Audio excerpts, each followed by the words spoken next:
Ladies and gentlemen, boys and girls, children of all ages, ZOMG, welcome back to another Rocha Entertainment preview video where we go over what happened last week and look forward to the games this week. Before we get into it, if you guys haven't already, hit that like, hit that sub notification bell for more Warriors preview videos and post-game report right here on Rocha Entertainment. And of course, go over to the sports area where you guys can find all Warrior streams this year.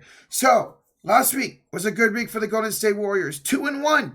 They're now 2 games over 500 for the first time since the first week of the year?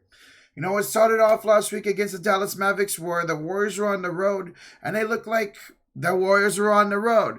For a while in that game, the turnovers, the bad defense, the bench not scoring, Wiggins and Clay were struggling, while Luka and Tim Hardaway Jr. were killing the Warriors. Steph had to put them on their back, man.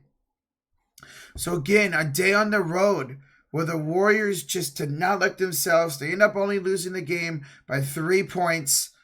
But just again, a game where turnovers and free throwing, fouling. It's crazy how different this team has looked at times at home and on the road.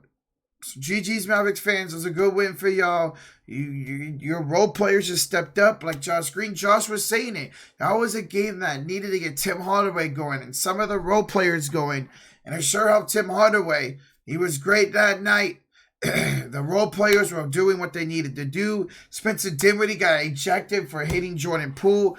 He didn't really need to have a good night. Christian Wood had an off night. And yet, because of the Warriors' defense and turnovers and fouling, Clay and Wiggins not showing up, allowed the Mavericks to squeak out with a 116-113 win. Then the Warriors returned home against the Bulls.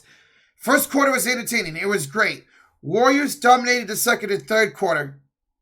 And then, my God, man, the Bulls just with a fierce. I was trying to think of a quick pun. I couldn't think of one. But the Bulls with the fierce came back. Hey, GG's Josh and all the Bulls fans out there, man. That was a hell of an ending to that fourth quarter.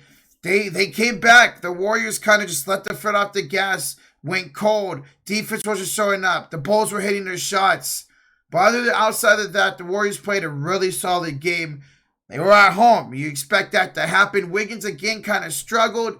Steph and Clay were great. Jordan Poole was great.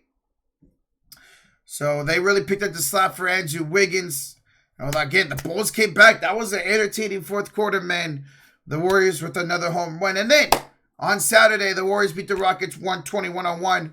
They dominated pretty much all but like 7 minutes of that game. Warriors had a big lead the first quarter, second quarter, third quarter, fourth quarter. And then in that fourth quarter, the Rockets were driving. The Rockets were nailing threes, got the lead down. I was like, oh my God, are we going to blow this game? Just like I thought we were going to blow it again to the Bulls. I'm like, oh my God, no way this is happening. But the Warriors made the shots where they needed to. Andrew Wiggins had 34 points, 8 threes, tied a career high. He was amazing against the Rockets. Obviously, Klay Thompson doesn't play on the back-to-backs. So he didn't play. Jordan Poole was good in the first half, not so much in the second half. But again, he was able to put together 2 decent games in a row, which is great to see. Hopefully he continues that. So I said I hope the Warriors to go 2-1 last week. They went 2-1. On to this week, ladies and gentlemen. On to this week. Started off tonight against the Indiana Pacers, where Halliburton's out for the Pacers. Wiggins is out for the Warriors. Jordan Poole is currently questionable.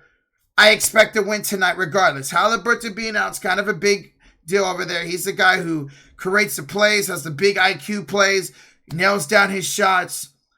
No, Pacers have been fine this season. They really have been fine this season. They're 12-11. They have dropped a little bit here recently. So the Warriors should be able to get a win at home tonight against the Pacers with Steph, with Clay, with hopefully Jordan Poole playing.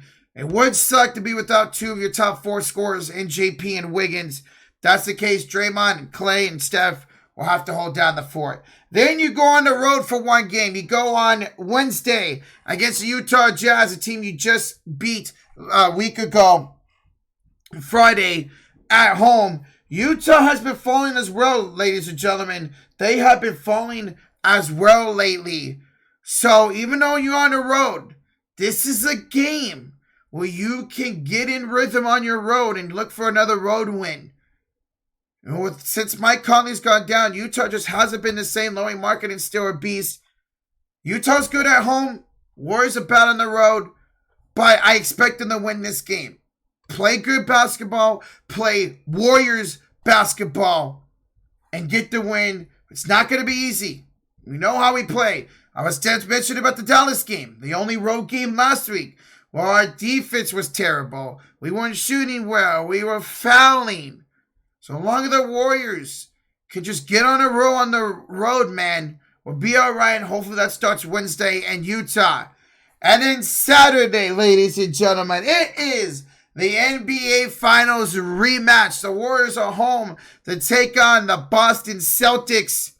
This is going to be a tough game, even at home. Jason Tatum's a top 5 MVP candidate right now. Jaylen Brown has been excellent. Al Horford's looking like prime Al Horford. Derek White and Malcolm Brogdon, Marcus Smart, the role players are stepping up huge.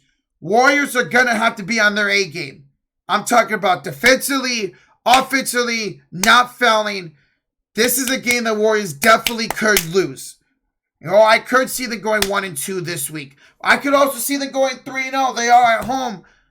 And they could beat the Celtics at home, as long as they can contain either Tatum or Jaylen Brown, specifically Jason Tatum.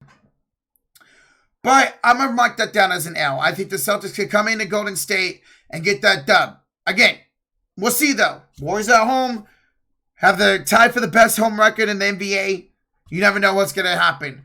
So again, my expectations, 2-1, hopefully 3-0. I could see us going 1-2.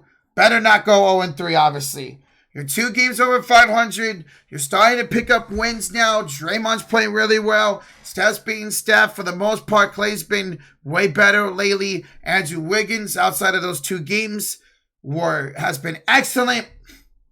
So hopefully, Warriors, Dub fans, Dub Nation, the Warriors go 3-0. Get 5 games over 500, but let's hope for at least a 2-1 week. Let me know your thoughts and comments on what went down last week. Your thoughts and comments on what you guys look forward to this week. You guys think we could go undefeated this week? What are you guys thinking? Again, if you haven't hit that like and sub button for Warriors previews and post-game reports right here, Rocha Entertainment. Also, go over to the Sports Series channel where you'll find all Warrior games this year. All 3 games this week will be right over there.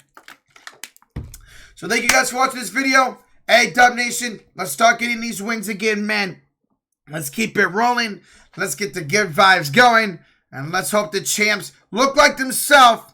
They have at home, hopefully, on this 1-game road trip in Utah. All right, guys, thank you so much for watching this video. You have a great one. See you guys next time. Go Dubs, baby. Let's keep it rolling, baby. Bye, guys.